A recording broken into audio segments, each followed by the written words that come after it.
Ini kitab Fathul Mu'in, muka surat 259. 259.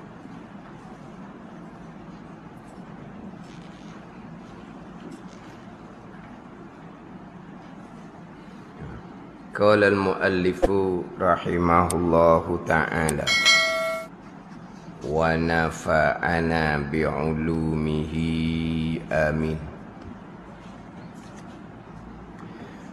Faslun fi salatil jamaah. Fasal tentang solat berjamaah. Selesai dahulunya bicara berkaitan dengan sembahyang sunat. Ini masuk kepada sembahyang berjamaah. Kalau dalam kitab yang I'anatut Talibin syarah kepada Fathul Mu'in, dia sudah masuk di juzuk yang kedua. Dia ada 4 juzuk yang I'anatut Talibin ni. Bab jemaah ni masuk juzuk yang kedua. Yang mana dalam kitab Fathul Mu'in ni bicara bab solat jenazah ni, solat jemaah ni panjanglah. Comel pembicaraan dia. Hak berkaitan dengan sembahyang berjamaah. Wa syuri'at bil madinati wa aqalluha imamun wa mumun. Hukumnya diturunkan di Madinah. Mana disyariatkan solat berjemaah ni di Madinah. Disyariatkan solat berjemaah di Madinah ni pada zahir lah. Adapun solat berjemaah tu di Mekah pun disyariat dah, tetapi secara sembunyi-sembunyi. Sebab yang jelas nyata selepas daripada malam Isra' dan Mi'raj, Nabi SAW sudah berjemaah dengan sahabat. Jadi Isra' Mi'raj, Nabi kembali ke Mekah sebelum daripada subuh. Kemudian Jibril AS turun ajar salat di waktu zuhur. Zahara, semayang yang nyata di bumi yang pertama. Bukan subuh, zuhur. Zahara, hak nyata. Jadi ketika semai zuhur tu Nabi sudah berjemaah dengan sahabat. Kemudian Jibril alaihissalam sembahyang di hadapan Nabi sallallahu alaihi wasallam tu berjemaah dah tu. Maknanya di Mekah sudah disyariatkan berjemaah, tetapi secara sembunyi-sembunyi. Sebab apa? Sebab kekangan dia kuat di Mekah ni. Kekangan dia cukup kuat. Maka Nabi berjemaah di Mekah ni secara sembunyi-sembunyi. Jadi hak di Madinah ni lah barulah berjemaah secara jelas-jelas dan Nabi muwazabah, Nabi mengekali. Tu. Lepas tu disebut disyariatkan solat berjemaah di Madinah. Mana apa ni? Secara zahir. Bina masjid buat solat berjemaah secara zahir dan Nabi muwazabah, Nabi mengekali. Di Mekah disyariatkan dah solat berjemaah, tapi buat cara sembunyi, buat terkadang, bukan muwazabah, bukan Nabi mengekali. Memang ada riwayat Nabi SAW berjemaah dengan Sayyidina Ali karramallahu wajhah, berjemaah dengan Khadijah radhiyallahu anha. Nabi solat berjemaah dengan Sayyidina Ali karramallahu wajhah, dengan Siti Khadijah radhiyallahu anha. Tapi ini bukan secara terang-terang, tapi yang nyatanya sembahyang yang pertama waktu zuhur tu memang dalam keadaan berjemaah. Dalam keadaan berjemaah. Maknanya Nabi sebagai imam, sahabat sebagai makmum, Jibril sebagai guru. Jibril sembahyang di hadapan Nabi SAW. Tapi Jibril bukan tu imam. Kalau Jibril imam, Nabi makmum, makmum tak ada di imam. Kan kita tidak boleh berimamkan seorang makmum. Faham tak ni? Dia makmum, kita nak berimamkan dengan makmum, tak boleh. Kita berimamkan dengan makmum yang sudah menjadi munfarid, itu bukan makmum, itu seorang diri dah. Dia asal makmum. Imam beri salam, ditambah rakaat. Itu bukan lagi makmum. Itu sudah munfarid dipanggil. Sudah semayang seorang diri. Itu bolehlah kita jadi makmum sebab dia bukan makmum. Dia sudah semayang seorang diri. Tapi kalau dia makmum, kita nak makmumkan kepada seorang makmum tak sah. Jadi Nabi bukan makmum. Bukan Jibril AS imam, Nabi makmum bukan. Nabi imam, sahabat sebagai makmum, Jibril sebagai guru di hadapan. Dia gitu. Kan ada ni. Bukan Jibril di hadapan, Jibril itu imam. Nabi makmum kepada Jibril. Tak boleh gitu. Sebab kalau Nabi makmum kepada Jibril, maka sahabat akan ikut Jibril lah, dah ikut Nabi. Tapi yang nampak Jibril, Nabi je. Sahabat nak ikut macam mana? Kita maklum kisah tu kan. Jibril AS datang ajar solat 2 hari. Dia datang ajar 2 hari. Hari yang pertama, sembahyang di awal waktu. Hari yang kedua, sembahyang di akhir waktu. Cuma waktu maghrib saja ada 2 riwayat. Satu riwayat, Jibril datang hari yang kedua di waktu yang sama dengan hari yang pertama. Ada riwayat seumpama tu. Ada riwayat waktu yang di hujung waktu maghrib. Dia ada khilaf di situ berkaitan dengan waktu maghrib. Tapi Jibril AS datang solat bersama dia 2 hari. Hari yang pertama, Jibril AS solat di awal waktu dengan Nabi SAW dan para sahabat. Hari yang kedua, solat berjemaah di akhir waktu. Kemudian Jibril pun menyatakan bahawa sembahyang dah antara 2 waktu ni. Waktu hari pertama waktu mula, hari yang kedua waktu yang akhir. Apa ada ni? Itu waktu sembahyang. Waktu yang muwassa' dipanggil, waktu yang diluaskan.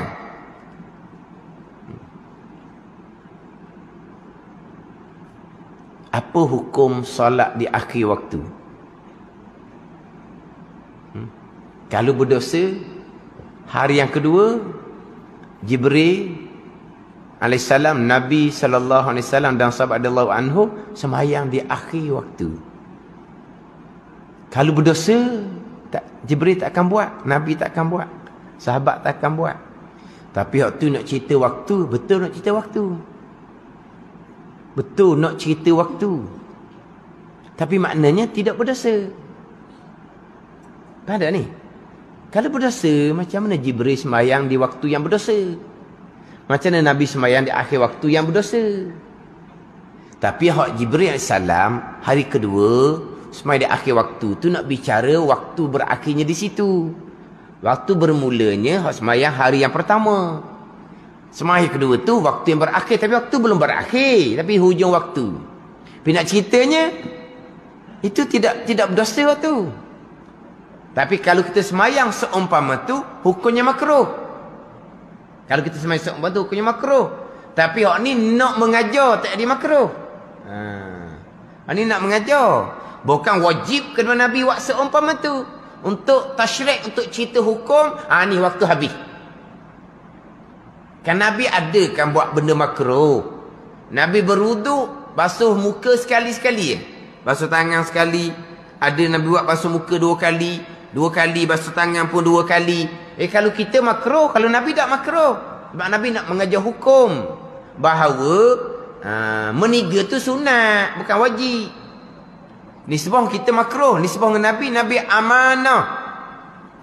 Nabi sama sekali terpelihara daripada yang haram, yang makruh, yang khilaful aula. Tak ada di Nabi.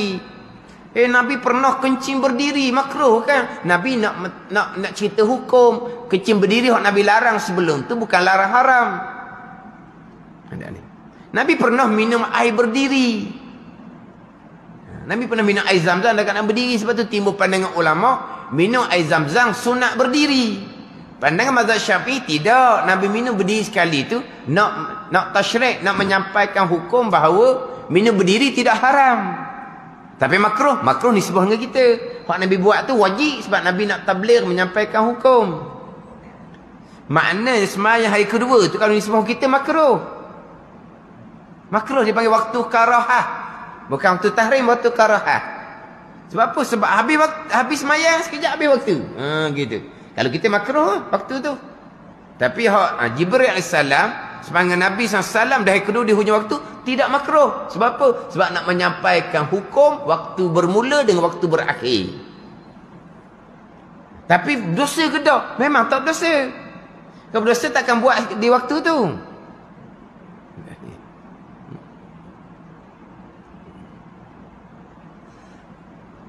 Dalam radio ke apa? Dalam radio rasanya dia ada ulang-ulang. Ada orang ni perangai dia satu semayang akhir waktu, satu semayang awal waktu. Ada perangai gitu kan. Tapi biasanya kita kalau buat gitu tu orang uzur. Orang uzur ni kita biasa buat gitu. Kalau tak jamuk lah. Kalau jamuk okey lah. Tak jamuk. Tapi kita buat zuhur tu lewat-lewat. Gitu. Lepas tu sekejap masuk asar kita pun suruh semayang lalu. Lepas tu kita bukan sengaja nak buat gitu sebab kita nak memudahkan. Kalau tak jamuk lah. Nak jamuk pun lagi boleh. Kalau tak jamuk. Ada buat gitu. Kita buat orang uzur. Zuhur ni dekat nak asar.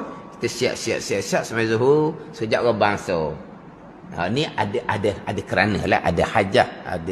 Ada darurah kita panggil. Ada orang perangai dia gitu. Perangai dia gitu. Dia semayang satunya akhir waktu, satunya awal waktu. Jadi dia kata walaupun satu waktu lewat, satu waktu awal daripada orang lagi, itu surat semayang dia sudah dah semayang. Dah surat tak semayang lagi. Dia mazhur di akhir waktu, sekejap orang bangsa. Asal semayang lagi surat. Tak lagi dia sudah semayang asal. Mana awal dia lagi. Ada buat gitu. Ada dia kata hak ni mana perbuatan yang dia macam perbuatan mungkar. Tidak. Itu kan perbuatan mungkar. Perbuatan yang merugikan. Tapi dia mengekali perangai gitu. Tidak mungkar. Jangan kita melampau pada hukum agama. Tapi tak molek lah gitu. Semayang pula di waktu yang makruh apa semua. Tapi tidak mungkar, bukan haram. Tapi rugi buat gitu. Ada orang dia, tapi dia semayang tak pernah tinggal. Tapi gitulah. Tapi kena dengan dia sebab keluarga dia tu mak ayah tak semayang. Mak ayah tak semayang. Tapi anak dia ni semayang. Tapi semayang gitulah. Lewat-lewat. Lepas tu semayang. Lepas tu semayang satu lagi awal waktu. Tapi dengan suasana keluarga tak semayang bang. Dengan dia semayang gitu tu alhamdulillah lah. Mungkar dosa? Tidak. Dari mengakali begitu rugi. Gitu je.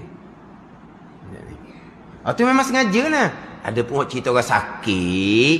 Itu kita nak meringankan sebab kita tak mau jamuk. Sebab jamuk ni, ini pandangan yang dipilih oleh Imam Nawawi dalam mazhab Syafi'i kita. Sama dengan pandangan mazhab Hambali. Jamuk-jamuk lah. Tapi lebih baik kita buat seumpama ni. Dia panggil jamuk suri, dia panggil. Jamuk pada rupa. Jamuk suri, jamuk pada rupa. Mana apa jamuk suri, jamuk pada rupa? Mana zuhur, kita semai di akhir waktu zuhur. Asar semai di awal. Macam jamuk, bukan jamuk sungguh tu. Jamuk pada rupa sahaja. Ni kadang-kadang orang buat pada orang sakit. Biasa orang buat gitu. Untuk memudahkan. Ataupun lebih mudah lagi, kita jamuk. Jamuk kerana sakit. Tapi tak ni, bukan. Ni dia memang dia gitu perangai dia. Merugikan. Bukan mungkar. Bukan mungkar. Sebab semayang, sebagaimana Jibril semayang tu, semayang waktu yang makruh. Nisbah kita. Nisbah dengan Jibril AS yang menyampaikan wahyu. Nisbah dengan Nabi SAW yang menyampaikan hukum syariat. Semayang seumpama tu hukumnya wajib. Sebab nak menyampaikan hukum, waktu bermula, waktu hari pertama, waktu berakhir, semayang waktu hari yang kedua. Tapi kalau mungkar, kalau berdosa, tak akan buat di waktu tu. Dia hak harang-harang ni. Siapa ke di semayang zuhur, semayang asar, di waktu yang tak teluh 4 rakaat. Pada teluh 4 rakaat, barulah waktu tu waktu haram. Tapi kalau duduk situ, wajib semayang segera. Haram nisbah waktu. Semayang dipanggil tunai kalau sempat satu waktu dalam 1 rakaat dalam waktu. Jangan ikut orang tua aja. Orang tua aja ni, bila anak dia balik main bola ke apa ke, kamu ni asal semayang tak lagi ni? Pergi main bola ni. Tak main asal. Jangan semayang. Waktu nak habis dah. Haram kamu semayang, dia kata. Ada orang tua aja gitu. Salah gitu. Salah. Sepatutnya, semayang segera. Tapi dia semayang 2 rakaat, orang pun azan maghrib, haram dia buat seumpama tu. Tapi masih lagi dipanggil dia semayang. Ni jangan semayang. Maknanya habis waktu maghrib. Maknanya apa? Tinggal semayang asar. Hak tadi kalau semayang haram di sebuah waktu. Tapi hukum semayang dia tunai. Kalau sempat 1 rakaat dalam waktu. Hak ni tinggal asar. Hak ni berat lagi, hak ni tinggal asar. Ada tu wajah suruh tinggal asar. Sebab apa? Kalau semayang tu waktu tahrim, haram kerana waktu tu panjang. Kenapa letak di hujung seumpama tu? Hak ni haram dosa besar kerana tinggal semayang asar. Ada orang tu disalah faham. Bila anak dia balik petang, dekat maghrib, dia tiba asar dia tak semayang. Dia tak tahu anak dia semayang asar. Orang bang maghrib, barulah qada asar dia kata. Tak betul jangan buat gitu. So semayang segera. Kalau kata kau, kamu main ni ada najis ke tak? Tak ada, peluh je. Ambil semayang segera. Tak sudah mandi-mandi ya. Tak sudah mandi-mandi ya. Berpeluh, berpeluh bukan najis.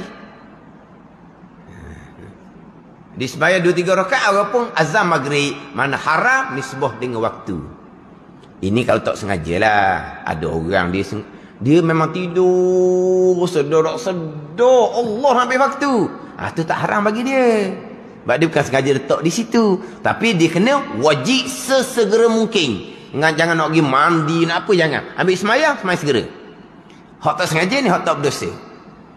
Di waktu tahrim ni, kalau kira 4 rakaat tak perlu. 4 rakaat 4 minit ada. 4 minit lah kita letak. Maknanya, di semayang di semayang Zuhur, asar 4.26. Tengok dalam tu 4.26. Di semayang Zuhur 4.24. 2 minit nak masuk asar Zuhur di semayang. Teluh tak 4 rakaat? Tak teluh. Maka haram semayang waktu tu. Tiba-tiba 2 minit tu dia boleh selesai 4 rakaat. Tapi tamanina hadir ni, tamanina hadir lah ni. Boleh selesai 4 rakaat. Haram tu tak haram? Haram ni sebab waktu. Tapi 2 minit tu dia boleh buat 4 rakaat tu. Sekalipun tu tak haram. Kita katalah dia asar 4.26. Di semayang Zuhur 4.20. 4.20 tu bukan waktu haram, itu waktu makruh. Jangan waktu makruh. Tak berdosa. Dia pun 4.20 di semayang Zuhur, panjang di semayang. Zuhur tak habis lagi, orang bang asar. Tak berdosa dia. Tak berdosa. Faham tak ni? Tu kena kibak-bak. Waktu tahrim mana, waktu karah, waktu makruh mana. Sekarang asar 4.26. Di semayang Zuhur 4.20. Jadi 4.20 ni bukan waktu tahrim. Sebab 6 minit boleh sangatlah 4 rakaat. Tapi tak haram lah. Sebab waktu tu masih lagi ada untuk semayang 4 rakaat. Ada 6 minit lagi. Asar 4.26 di semayang Zuhur 4.20. 6 minit tu memang teluh lah. Muat 4 rakaat. Tapi di semayang baca panjang. Belum sempat siap Zuhur ke bangsa. Tetap tidak haram. Tetap tidak haram. Sebab waktu di semayang tu bukan waktu tahrim, waktu makruh. Dia gitu. Tu hukum dia lah. Tapi Jibril AS semayang dengan Nabi itu waktu karahah. Waktu karahah disebut dengan kita. Disebut dengan kita. Tapi nak ceritanya itu bukan perkara mungkar. Tapi kalau disebut kita, buat seumpama tu merugikan. Merugikan. Dia sengaja-sengaja. Macam tadi lah. Dia sengaja-sengaja. Zuhur semayang di akhir waktu. Asar dia pun semayang di awal waktu. Rugi. Tapi begitulah hari-hari dia. Rugi. Ini cerita orang dia tu seolah-olah mungkar. Maksiat seolah-olah. Yang gitu. Yang melampau pada hukum. Dan sentiasa dia amal gitu. Amalan yang merugikan. Amalan yang merugikan. Yang menyalahi sunnah Nabi SAW. Itu ialah. Amalan yang merugikan. Yang bercanggah dengan sunnah Nabi SAW. Kalaulah semayang di akhir waktu mungkar, pastilah Jibril AS tidak akan semayang di hari kedua di akhir waktu. Sebab kalau nak beritahu akhir waktu, tanpa buat pun boleh beritahu. Tapi Jibril AS buat. Hari pertama semayang di awal waktu, hari kedua semayang di akhir waktu. Kemudian dinyatakan semayang antara 2 waktu tu. Antara 2 waktu. Tapi nak ceritanya, berjemaah ke tidak? Berjemaah dengan Nabi dengan para sahabat. Tu di Mekah. ni kata disyariatkan di Madinah pada zahir dia gitulah. Dan di Madinah pula Nabi buat dalam keadaan muwazabah, Nabi buat dalam keadaan mengekali. Yang mana berjemaah ni adalah syariat khususiah kepada ummah Nabi sallallahu alaihi wasallam. Kerana sembahyang secara bersendirian ni sudah disyariatkan kepada ummah-ummah yang terdahulu. Sembahyang secara furada, secara seorang diri sudah disyariatkan pada ummah-ummah yang terdahulu. Berjemaah syariat kepada ummah Nabi sallallahu alaihi wasallam. Dia banyaklah syariat yang khususiah. Sembahyang Jumaat tak ada ummah dahulu syariat ni. Sembahyang 2 hari raya tak ada ummah dahulunya. Sembahyang 2 gerhana tak ada umat terdahulunya. Sembahyang istisqa, mai minta hujan, tak ada ummah yang terdahulunya. Jadi banyak syariat ummah Nabi, syariat khususiyah dipanggil, yang khas kepada ummah Nabi. Ummah dahulu tidak ada syariat ada. Contoh syariat khususiyahnya istinja dengan batu. Itu syariat khususiyah pada ummah Nabi. Syariat ummah dahulu tak ada istinja dengan batu. Kemudian tayamum, itu khususiyah kepada ummah Nabi sallallahu alaihi wasallam. Jadi berjemaah ni khususiyah kepada ummah Nabi sallallahu alaihi wasallam. Kemudian ada kitab I'anatul Talibin ni panjanglah bicara apakah hikmah disyariatkan solat berjemaah ni. Di antaranya untuk mendirikan hubungan sesama orang Islam. Ini sesama orang Islam. Kemudian dengan solat berjemaah ni boleh orang yang tidak mengetahui belajar sama dengan orang yang mengetahui. Kemudian dalam kita semua ramai-ramai ni tak sama kedudukan. Dan dalam sama kedudukan ni mudah-mudahan sama-sama dapat rahmat daripada Allah Subhanahu wa taala. Kita ni kan tak sama kedudukan. Sembahyang berjemaah ramai-ramai. Jadi ada orang yang kedudukan dia kedudukan yang sempurna rapat dengan Allah. Ada orang yang jauh daripada Allah, mudah-mudahan akan jadi sempurna sembahyang tu, rahmat akan dapat rahmat belaka. Itu di antara hikmah disyariatkan sembahyang dalam keadaan berjamaah. Paling tidak berjemaah dapat dilakukan oleh seorang imam dan seorang makmum. Tu sekurang-kurang berjemaah. Sekurang-kurang berjemaah seorang imam dan seorang makmum. Itu sekurang-kurangnya. Sebenarnya sabda Nabi SAW, al-jama'atu imamun wa makmumun. Nabi kata berjemaah, imam dan seorang makmum. Sudah terhasil berjemaah. Walaupun masyhur mazhab Syafi'i kita, untuk gugur tuntutan fardu kifayah, dengan didirikan jemaah di tempat yang zahir, di masjid, di tempat, bukan syarat masjid lah, masjid ke surau ke tak kira lah, di tempat yang zahir, di tempat yang mana orang boleh pergi belaka. Orang pergi belaka. Kalau di tempat yang khas macam di istana ke contohlah, itu tidak tertunai kefarduan fardu kifayah. Sebab tempat tu bukan semua orang boleh masuk. Nak cerita ni tempat yang umum, tempat umum. Tempat umum, tempat zahir. Masjid surau tak okey lah. Nak gugur tuntutan fardu kifayah atas pandangan fardu kifayah lah. Tapi dalam kitab kita ni sunnatul muakkadah, pandangan yang muktamad mazhab Syafi'i. Atas pandangan fardu kifayah, nak tertunai tuntutan fardu kifayah, sekurang-kurangnya kena 3 orang dengan 2 makmum. Itu pang masyhur dalam mazhab Syafi'i kita. Tapi di sini ni sudah memada dengan seorang imam dan seorang makmum. Sebab dia jamaah ni himpunan. Dia jamak ni kena 3 ke atas baru panggil jamak. 2 tak kena jamak lagi. Sebab tu hak masyhur dalam mazhab Syafi'i kitanya, nak terhasil tuntutan fardu kifayah, kena 3 orang. Tok imam seorang, tok bilal seorang, tok siok seorang. Dah gitulah. Tok imam, tok bilal, tok siok jadi makmum. Macam di masjid Kristen tu lah. Masjid Kristen gitulah. Time masa sekolah cuti ni ramailah makmum. Time itulah. Tok imam hak tugas, tok bilal, lepas tu jaga. Jaga. Dia berkata siap, dia jaga. Adalah 3 orang. Hak tugas. Majlis Kristen tu lah. Dia masjid. Dia bukan untuk semayang asalnya ke Allah. Untuk semayang lah asal. Gitu. Tapi ada semua berjemaah di waktu. Ada dia kata. Subuh. Ada sebab dia ada tugas. Tok Imam kena mari. Tok Bilal kena mari. Kata jaga dia kata. Boleh 3-4 orang sekali semayang. Ada. Di sini ceritanya terhasil berjemaah dengan seorang imam dan seorang makmum. Makna untuk cerita berjemaah, untuk dapat fadilat berjemaah, makmum seorang tu isteri ke, anak ke, terhasillah berjemaah. Terhasil berjemaah. Boleh fadilat 27. Berjemaah di masjid, tu kelebihan lain pula.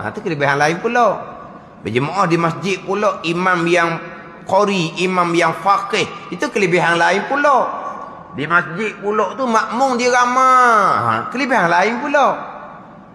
Sebab dianya berjemaah, seorang makmum, 10 orang makmum, 100 orang makmum, 1000 orang makmum, fadilat 27 belaka. Tapi tak sama nilai dia. Seorang makmum dengan 2 makmum tak sama fadilat dia, tapi 27 lah. Seorang makmum, 2 orang makmum, 27. 10 orang makmum, 27. 1000 orang makmum, fadilat berjemaah 27. Tapi tak sama kelebihan. Tak sama. 27 lah. Macam ginilah. Ikut imam kat pertama. Ikut imam kat kedua dah tu imamnya. Kita sampai imam kat ketiga dah. Kita baru sampai imam kat keempat dah. 27 juga. Ke faham macam mana? 27 kat pertama. Kalau imam kat kedua tinggal 20. Main kat gitu. Kadang macam gitu. Main kat ketiga dah 27. Kita sampai timah tasyuk akhir dah. Kita Allahu akbar, kita pun duduk 27 juga. Tapi sama kaman la kaifan. Sama dipanggil sama kuantiti bilangan, tapi tak sama kualiti, mutu tak sama. Gitulah. Mana makmum seorang 27 pada berjemaah, makmum 2 orang, makmum 10 orang, makmum 100 orang, makmum 1000 orang, 27 belaka. Tapi fadilahnya berbeza. Mutu dia tu tak sama. Antara makmum seorang dengan makmum 2 orang. Tapi sekurang-kurang terhasil berjemaah dengan seorang imam dan seorang makmum. Wahia fil jum'ati summa fi subhiha summa subhi summa al-isya summa al-asri summa zuhri summa al-maghribi afdalu. Mana yang paling afdal? Berjemaah semayang Jumaat. Yang kemudian berjemaah subuh Jumaat. Kemudian berjemaah subuh hari-hari yang lain. Lepas subuh berjemaah isyak, berjemaah asar, berjemaah zuhur, berjemaah maghrib. Lebar maghrib dia panggil. Agak dululah lebar maghrib orang dulu kan. Maghrib ramai agak dulu. Orang sekarang ni maghrib tak ramai, isyak ramai. Sebab maghrib tak sempat nak pergi masjid sebab baru balik. Orang dulu memanglah lebar maghrib sebab maghrib ramai. Orang kita dah maghrib dengan isyak ramai isyak. Sebab maghrib ni orang masa lagi terkejar-kejar. Maghrib ni orang balik kerja lewat. Dia hak ramanya isyak. Jadi kalau kira fadilah, hak berjemaah maghrib lah. Hak yang akhir sekali lah.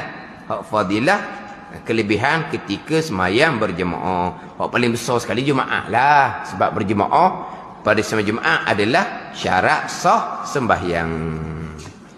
Wallahu a'lam. Bismillahirrahmanirrahim. Alhamdulillahirabbil alamin. Wassalatu wassalamu ala sayyidil mursalin wa ala alihi wa sahbihi ajma'in. Allahumma iftah alaina futuhal arifin. Allahumma allimna ilma akdamin wa fahimna famas sabiqin warzuqna ruqat talibin.